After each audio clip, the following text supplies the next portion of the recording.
गुड़ी पड़वा भारतीय संस्कृति का उत्सव, हमारा आपका नूतन वर्ष।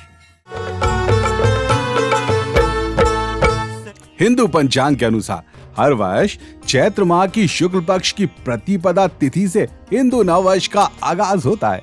महाराष्ट्र में मुख्य रूप से हिंदू नववर्ष, जिसे नव संवत्सर भी कहा जाता है, गुड़ी पड़वा के रूप में ही मनाया जाता है। इसी गुड़ी पड़वा को भारत के दक्षिणी राज्यों में उगादि के नाम से जाना जाता है। अच्छा, क्या आपको पता है कि गुड़ी पड़वा दो शब्दों से मिलकर बना है, गुड़ी और पड़वा। गुड़ी शब्द का अर्थ होता है विजय पताका और पड़वा का अर्थ होता है प्रतिपदा तिथि से। चैत्र माह के शुक्ल पक्ष की प्रतिपदा तिथि यानी गुड़ी पड़वा के अवसर पर लोग अपने घर में विजय पताका के रूप में गुड़ी सजाते और पूर्ण उत्साह के साथ ये पर्व मनाते हैं। मान्यता है कि ये पर्व हम सभी के घर में सुख और समृद्धि लाता है और घर में उपस्थित सभी नकारात्मक ऊर्जाओं का नाश भी करता है। ये दिन बेहद विशेष होता है। गुड़ी पड़वा पर घरों की सफाई करके मुख्य द्वार पर रंगोली सजाई जाती है और आम या अशोक के पत्तों से घर में तोरण बांधते हैं। घर के आंगन या छत पर एक झंडा लगाया जाता है।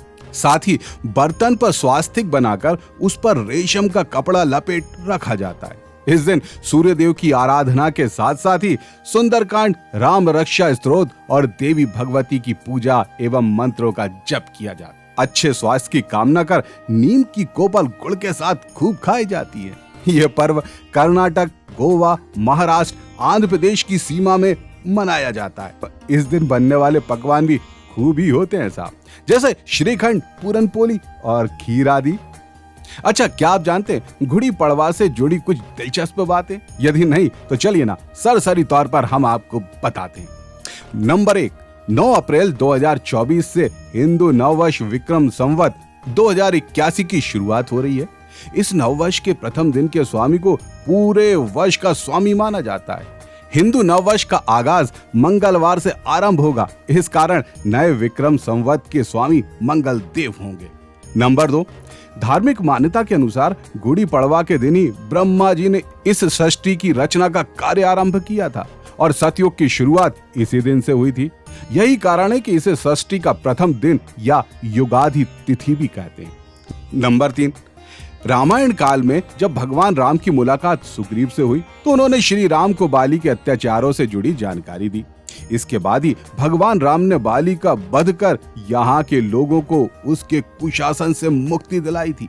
मान्यता है कि ये दिन चैत्र प्रतिपदा का था, इसलिए इस दिन गुड़ी या विजय पताका फहराई जाती है। नंबर 4, शालिवाहन शक संवत की एक ऐतिहासिक कथा के अनुसार शालिवाहन नामक एक कुम्हार के लड़के ने मिट्टी के सैनिकों की सेना बनाई। बताया जाता है कि उस लड़के ने मिट्टी के सैनिकों पर पानी छिड़क प्राण फूंक दिए और इसी सेना की मदद से दुश्मनों को पराजित किया। इस विजय के प्रतीक के रूप में शालिवाहन शक संवत का प्रारंभ माना गया। नंबर 5, प्राचीन भारत के महान गणितज्ञ एवं खगोल शास्त्री ने अपने अनुसंधान के फलस्वरूप सूर्योदय से सूर्यास्त तक दिन, महीने और वर्ष की गणना करते हुए हिंदू पंचांग की रचना की थी।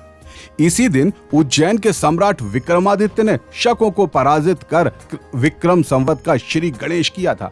इसी दिन भगवान विष्णु ने मत्स्य अवतार लिया। विज्ञान के अनुसार इसी दिन से रात्रि की अपेक्षा दिन बड़ा होने लगता है। नंबर 6, भगवान राम लौटे थे अयोध्या से इसी दिन। मान्यता तो यही है, गुड़ी पड़वा के दिन ही भगवान राम ने रावण का वध करके माता सीता और भाई लक्ष्मण के साथ अपने राज्य अयोध्या लौटे थे। नंबर 7, ऐसी मान्यता है कि मुगलों से युद्ध करने के बाद जब मराठाओं के राजा छत्रपति शिवाजी की जीत हुई थी, तब शिवाजी ने पहली बार गुड़ी पड़वा का त्योहार मनाया था।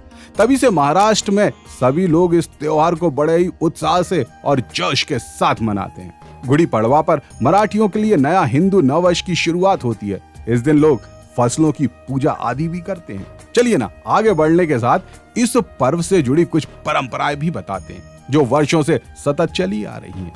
ऐसी परंपरा है कि गुड़ी पड़वा पर लोग नीम के पत्ते खाते हैं। मान्यता है कि गुड़ी पड़वा पर नीम के पत्तियों का सेवन करने से खून साफ होता है और रोगों से मुक्ति मिलती है। गुड़ी पड़वा पर सूर्य देव की विशेष पूजा आराधना भी की जाती है। ऐसी मान्यता है कि जो लोग गुड़ी पड़वा पर सूर्य देव की उपासना करते हैं उन्हें आरोग्य, अच्छी सेहत और सुख समृद्धि मिलती है। चलिए ना, आपको भी नूतन वर्ष की हार्दिक शुभकामनाएं। ये वर्ष आपके लिए बहुत बहुत मंगलमय हो, यही ईश्वर से कामना करते हैं।